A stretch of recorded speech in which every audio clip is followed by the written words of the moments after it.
வணக்கம் உறவுகளே. இன்றைக்கு பார்த்திங்கன்னா இன்றைக்கும் ஒரு சமையல் காணொளி ஒன்று தான், அதுவும் இனிப்பான ஒரு காணொளி. ஏன்னா இன்றைக்கு நாங்கள் என்ன செய்ய போகிறோம்? இன்றைக்கு வந்து இனிப்பான காணொலின்றதை விட இனிப்பு தான் இன்றைக்கு செய்ய போகிறோம். அது வந்து பசுப்பாலை வச்சுக்கொண்டு நாங்கள் பால் டோஃபி தான் செய்ய போகிறோம். முதல் பார்த்தீங்கன்னா முந்தின காலத்தில் இந்த பள்ளிக்கூடம் போய்க்குள்ளெல்லாம் கூடுதலாக வந்து ₹1 பால் டோஃபி தருவினோம். இப்போ வந்து விலையால் மாறினதால் வந்து இப்போ ₹10 ₹20 கிடைக்கும். ஆனால் இப்போ குறைவு. முந்தி வந்து எல்லா கடையிலையும் வந்து அந்த பால் டோஃபி இருக்கும். இப்போ வந்து குறைவுன்னு தான் சொல்லணும்.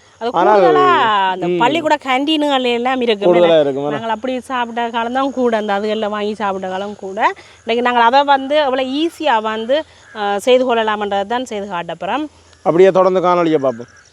நாங்கள் பால் டோஃபி செய்ய போகிறோம். முதல் வந்து அடுப்பு மூட்டுவோம். ஆனால் மழை வந்துட்டு இன்றைக்கேண்ணே. இப்போ நேற்று இரவில் இருந்து சாதுவா நோமலாக எங்களோட பக்கம் எல்லாம் மழை பெய்து கொண்டு இருக்கும். அந்த தூரலும் துமியுமாக இருக்கும். ஆனால் நாளைக்கு நாளண்டைக்கு வரைக்கும் இருக்குமென்ற மாதிரி சொல்லி நம்ம மழை இனி வயல்கள் உழவு தானே இப்படி இருக்கா, மழை கொண்டு பெய்து விட்டு தோண்டால் சுகமாக இருக்கும்.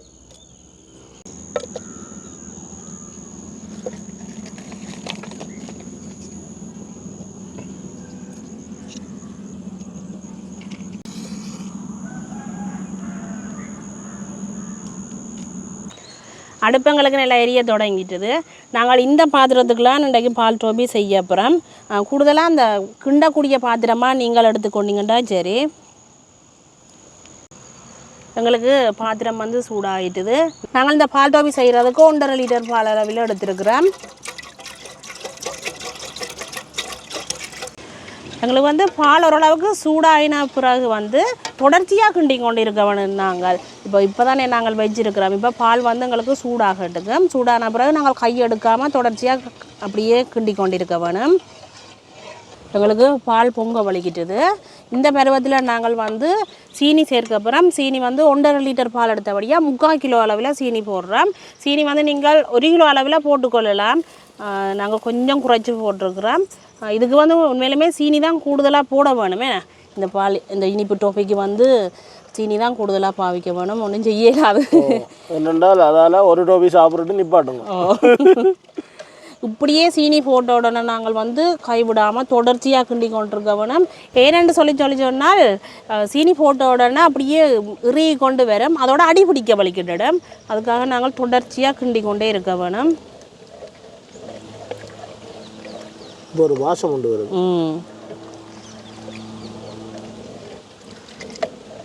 இப்படியே தொடர்ச்சியாக நாங்கள் கிண்ட வேணும். இந்த பால் டோஃபிக்கு வந்து நாங்கள் வாசத்துக்காக ஏலக்காய் மட்டும் போட போகிறோம். அதோட வந்து கொஞ்சமாக நாங்கள் பட்டர் சேர்க்க போகிறோம். நாங்கள் கொஞ்சமாக பட்டர் சேர்ப்போம். இப்படியே நாங்கள் கிண்டி கொண்டிருக்கோம், அது கரைஞ்சிடும். இது வந்து ஏன் சேர்க்குறோம்னு சொல்லி சொன்னால் எங்களுக்கு வந்து அந்த கிண்டுறதுக்கு சுகமாகவும் இருக்கும், அதை விட அடி பிடிக்காது. இந்த அடி பிடிக்காமலுக்கு இலகுவாக இருக்கும் எங்களுக்கு. இப்படியே தொடர்ச்சியாக நாங்கள் கிண்டி கொண்டிருப்போம். இதுக்கு வந்து நிறத்துக்காக சில பேர் வந்து எசன்ஸும் பாவிச்சு கொள்ளுவினோம். நாங்கள் வந்து அது ஒன்றுமே பாவிக்கலை. இயற்கையான நிறமாகவே தான் பெரும் எங்களோட பால் டோஃபிக்கு. நாங்கள் சீனி போட்ட உடனே அப்படி சீனி கரைஞ்ச உடனே எங்களுக்கு ஒரு தண்ணி தன்மை மாதிரி வரும் பாருங்க. சீனி அப்படி அந்த கரைஞ்ச உடனே ஒரு தண்ணி தன்மையாக வரும். ஆனால் பிறகு கரைஞ்ச உடனே பிறகு வந்து அப்படி இறுகி கொண்டு வர வலிக்கிடும். இப்போ பாருங்க, அப்படியே இறுகும் பாருங்க. நாங்கள் சீனியெல்லாம் போட்டு இப்போ ஒரு கிட்டத்தட்ட ஒரு 20 நிமிஷம் ஆகுது. பாருங்கள் என்ன பருவத்தில் இருக்குதுன்னு. அந்த சீனியெல்லாம் உருகி இனித்தான் அந்த இறுகிற பருவத்துக்கு வந்துட்டுது. ஆனால் தொடர்ச்சியாக கிண்ட வேணும். இதில் வந்து பால் டோஃபியில் வந்து பொருட்கள் குறைவு, ஆனால் கிண்டுற வேலை ஒன்று தான் கொஞ்சம் கஷ்டம். பார்த்திங்கன்னா நாங்கள் கையுள்ள இதன்று நாங்கள் கொஞ்சம் நேரம் கையை கிண்டாமல் விட்டுட்டு எடுத்துனா பார்த்தீங்கன்னா இப்படி பொங்கி கொண்டு வந்துட்டு தான் தொடர்ச்சியாக கிண்ட வேணும். வழியில் ஊற்று தெரியாது, சரி ஊற்றாது.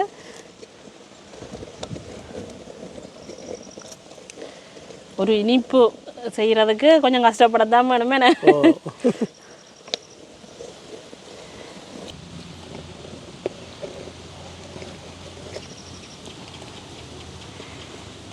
இப்போ பால் வந்து நல்லா இறுகி கொண்டு போய் வலிக்கிட்டு பாருங்க. கலரும் மாறிட்டு நாங்கள் ஒரு 35-40 நிமிஷம் வரைக்கும் கிண்டுனாங்களே இந்த பருவம் பெறுறதுக்கு. ஆனால் இனித்தான் எங்களுக்கு வந்து கிண்டுறதுக்கு இன்னும் இறுகி கொண்டு வரும். இப்படியே தொடர்ச்சியாக நாங்கள் கிண்டி கொண்டு இருப்போம். இப்போ பாருங்க ஒரு 50 நிமிஷம் பாருங்க கிட்டத்தட்ட எப்படி இறுகி கொண்டு வருது. அதை விட அந்த தொதல் கொதிக்கிற மாதிரி கொதிக்குது. இப்போ கிட்ட போனால் முகத்தில் வரணும் சுட்டு விட்டு. அதான் கவனமாக இருந்து சொல்லணும். இந்த பருவத்தில் கிண்ட வலி கிடைக்க பாருங்க இங்கே. இப்போ நாங்கள் அந்த தொதல் கிண்டி அந்த கொதிக்க வலிக்கிடும் அப்படித்தான் இருக்குது. ஒவ்வொன்றும் அந்த கொப்பளிச்சு கொண்டு இருக்குது. இது பட்டா கட்டாயம் புண்ணாக்குங்க கைகளில். ஆனால் இனி வந்து நாங்கள் அடுப்பு வந்து அளவான தணலில் இருக்க வேணும். ஆக கூடுதலாகவும் இருக்கக்கூடாது, அதே சமயம் வந்து ஆக குறையாகவும் இருக்கக்கூடாது. ஒரு அளவான தணலில் இருக்க வேணும். நாங்கள் இந்த பருவத்தில் வந்து கொஞ்சமாக உப்பு சேர்க்கிறோம். அந்த இனிப்பு பலகாரத்துக்கு என்னதுக்குனாலும் நாங்கள் கொஞ்சமாக உப்பு சேர்க்க வந்து அவ்வளோ ஒரு இந்த இனிப்பை இன்னும் எங்களுக்கு எடுத்து காட்டும். அதுக்காக நாங்கள் கொஞ்சமாக உப்பு சேர்த்துருக்குறோம்.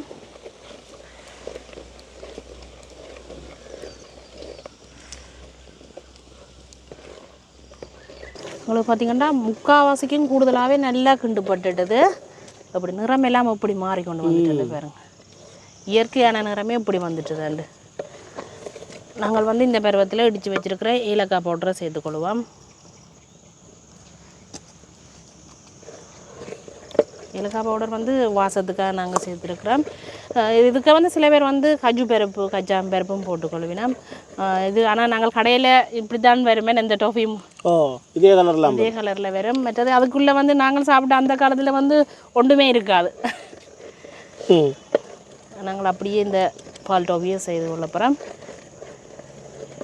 பாருங்க இந்த பாத்திரத்தை விட்டுங்க இப்படி வலிக்க பாருங்க இப்படி சுருண்டு கொண்டு வருகுதான். ஒட்டாமல் வருமோ.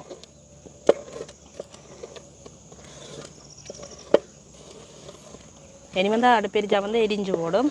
நாங்கள் தணலில் விட்டு இப்படியே கொஞ்சம் நேரத்துக்கு கிண்டுவோம்.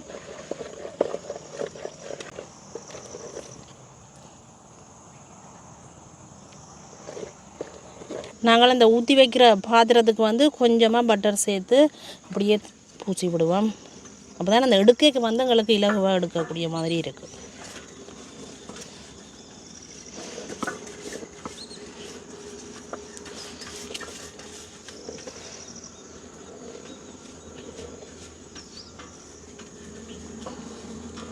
எங்கள்கிட்ட வட்டை ரே தான் இருந்தது. உங்கள்கிட்ட அந்த ஊற்றி எடுக்கக்கூடிய மாதிரி ரேயலுக்கு நீங்கள் ஊற்றி கொள்ளலாம். இப்படி இருக்கட்டுக்கு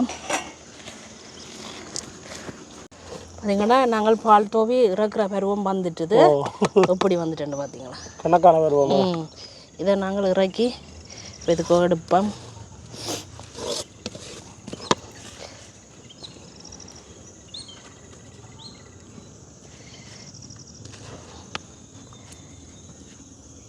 ஆனால் சூட்டோடையே பரவணும் நாங்கள், இல்லாட்டி பரவாயில்ல.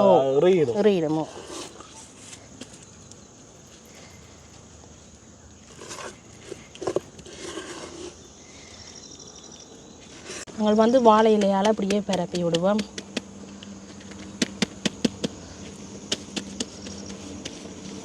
சாந்த கரண்டியை கொண்டு வரட்டும். சுகமாக இருக்கு. ஆனால் சுடுது சரியா.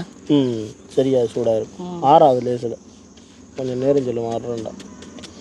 ஆனால் பரப்பி விட்ட உடனே நாங்கள் எந்த அளவில் எங்களுக்கு இந்த பால் டோபி வேணுமோ அந்த அளவில் நாங்கள் வெட்டி விட்டுட வேணும். இப்போ இந்த இறுகிட்டுதுன்னு சொல்லி சொன்னால் வெட்டே இல்லாது, எங்களுக்கு துண்டுகள் வெட்டே இல்லாது.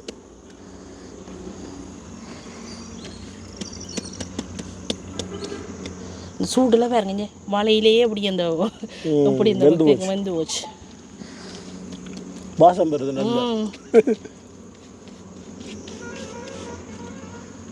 நாங்கள் இப்போ அளவளவான துண்டுகளாக வெட்டப்புறம் இந்த கத்திக்கு வந்து கொஞ்சமாக நாங்கள் பட்டர் பூசி போட்டு வெட்டுவோம்.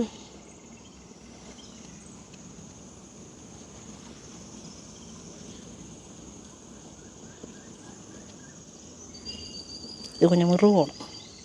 அதை விட தட்டையான இதில் ஊற்றி இருந்தால் சுகமாக இருக்குமோ. எங்களுக்கு அந்த இதன்றொன்னு வெட்ட கஷ்டமாக இருக்குண்ணா. ரவுண்டுண்டா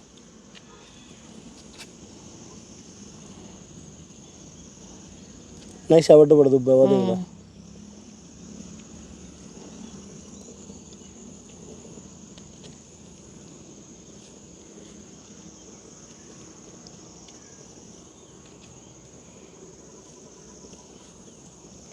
என்ன கடையில் வச்சு செய்கிற மாதிரி மிஷினரிகள் இல்லை தானே எங்கள்கிட்ட வீட்டு மிஷினரிகளை வச்சு தானே நாங்கள் செய்யணும். ரைட். இப்படியே எங்களுக்கு இருகட்டுக்கும் கொஞ்சம் நேரம் குறுக்க வெட்ட இல்லையா ஒரு 10-15 நிமிஷம் குறுக்க வெட்ட வேணுமே நான் மறந்து போனேன். இது 10-15 நிமிஷம் வந்து வச்சோடனே முறையிடுமோ? குறுக்க வெட்டாடி பிரச்சனை இல்லை, எனக்கு அந்த நடுவில் உள்ள துண்டை தந்தீங்கன்னா காணும். ஒரு ஆள் சாப்பிடலாம், ஒரு நாளைக்கு ஒரு துண்டு.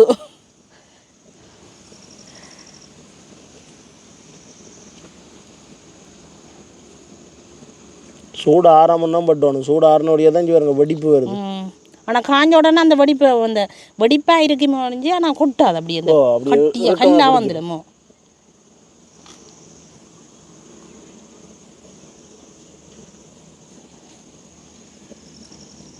ரைட்.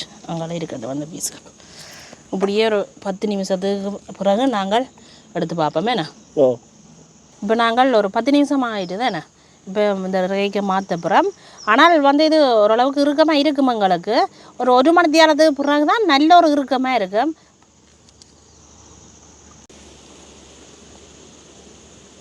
இப்படியே நாங்கள் கவிட்டு கொட்டி விடுவோம் பாருங்க. என்ன சொல்லுங்க அப்போ நீங்கள் கவட்டு கொட்டின போகிறதுக்கு அந்த ரேயோட சேர்ந்து வராமல் முன்னுக்கு வந்து விழுந்துட்டு தானே. இப்போ பீஸுகளை பார்ப்போம் பாருங்க எப்படி இருக்கு ஒவ்வொரு பீஸுகள். ஆனால் சுடுவது நான் இங்கே சட்டி வலிச்சு சாப்பிட்டு பார்த்துட்டேன். அந்த என்ன சொல்கிறது கடையில் விற்கிற பால்டோவி மாதிரி அதே மாதிரி இருக்குது, சொட்டு கூட மாட்டோம் இல்லையா. அதான் சுடுவது எங்களுக்கு இன்னும் கொஞ்சம். நாங்கள் சின்ன ரேயில் ஊற்றிருக்கணும், மொத்த ரேயில் ஊற்றினோடியா பாருங்க இவ்வளோ பெருசு பெருசாக இருக்குண்டேண்ணா. பாருங்க எப்படி இருக்குன்னு. ஆனால் இதெல்லாம் இப்போ 20 ரூபாண்டா, இது இந்த துண்டு வந்து 20 ரூபா இல்லை உண்மையிலே. இது கொஞ்சம் பெரிய பெரிய துண்டுகளாக வட்டியாச்சு. கை அப்படி ஒன்றும் செய்யலாம், ஏன்னா பெரிய கை தானே. அப்போ இப்போ நாங்கள் பிளேண்டியோட இது சாப்பிட போகிறோம். இது உண்மையிலேயே கணக்க சாப்பிடலாம், ஒரு துண்டு தான் ஒரு ஆள் சாப்பிடலாம். கணக்க சாப்பிட்டால் வயிற்று பிரட்டுற மாதிரி இருக்குமா, நான் கூட சாப்பிட்டா இனிப்பு தானே. மாமா தான் சாப்பிட்டு சொல்ல போகிறார் எப்படி இருக்குன்ற. பால் டோவி மாதிரி இருக்கும் இருக்கோ இல்லையோ.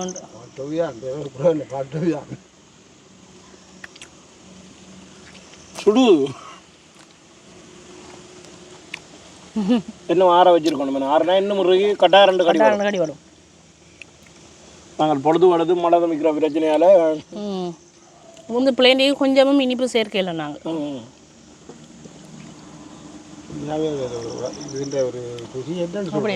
அப்படிதான் இருக்கேன் கடையில் கூட நான் இப்படி சாப்பிடவே இல்லை போல. வேற ஒரு பால்டோவி அது ஒரு வேறு. ஏன்னு சொல்லிச்சுன்னா இப்போ கடையில் என்ன இப்போ பிஸ்னஸுங்கண்டா வேறு எதுவும் கிளக்கினமோ தெரியல. ஏன்னா இப்போ கொஞ்சம் கூடவா வாரதுக்கு ஏதாவது அரிசி எதுவும் கலந்து செய்தாலும் தெரியாது எங்களுக்கு. ஆனால் இது பாருங்கள், நாங்கள் பாலும் சீனியும் ஏலக்காயும் கொஞ்சமாக பட்டர் சேர்த்துருந்தோம் நாங்கள் இதுக்குள்ள வந்து. அது ஒரு கொஞ்சம் சின்னாக்களுக்கு இன்னும் விரும்பி சாப்பிடுவோம். இல்லை தம்பி வந்து சொல்லி போட்டு போகிறார். ஆமாம், எனக்கும் வீட்டை கொண்டு வாங்குவோம். பால் டோஃபி என்று சொல்லி வாங்கி கொடுத்த மாதிரி எனக்கு ஞாபகம் இல்லை. என்ன காலத்தோட பால் டோஃபி எல்லாம் வந்துட்டு.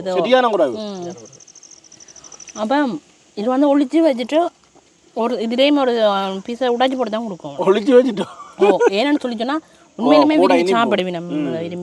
நம்ம கொடுக்கணும் 1-2 பாதியா உடைச்சி போட்டு தான் கொடுக்கணும். மற்றது வந்து இது ஒரு டோபி தானே. டோபி அதனால நாங்கள் வந்து சோறு சாப்பிட்ற மாதிரியோ பலகாரம் சாப்பிட்ற மாதிரியோ சாப்பிடலாம், ஒன்று சாப்பிடுவோம், அவ்வளோதான். நாங்கள் வந்து டூசுவாலை சுற்றி போட்டு கடையிலுக்கு போடலாம். வேண்டாப்பா டூசுவாலை சுற்றி போட்டு கொடுக்குறது கடையில் சில நேரங்களில் அந்த ஆயில் பேப்பர் மாதிரி அடியில் அந்த பேப்பர் கூட இருக்குமே. உண்மையிலேயே பார்த்தீங்கன்னா இன்றைக்கு ஒரு அருமையான ஒரு டோபின்னு தான் சொல்லணும். பால் டோபி. சில பேர் பால் கட்டி முந்தி தான் பால் கட்டி தான் சொல்கிறோம். இப்போ நாங்கள் எல்லாம் இப்போ தான் டோபின்னு சொல்கிறோம். முந்தி வந்து பால் கட்டி அப்படி தான் சொல்லுவோம். உண்மையாக அருமையாக இருந்தது. நீங்களும் என்ன இதை மாதிரி செய்து பாருங்க. ஆனால் நீங்கள் நினைப்பீங்க இவ்வளோ சீனி போட்டு செய்கிறோம்னா, ஆனால் இதுக்கு வந்து சீனியும் பாலும் தான் பிரதானமானது. அதால ஒன்றும் செய்யலாது. சீனியை குறைச்சி போட்டாலும் சரியான பதம் வராது.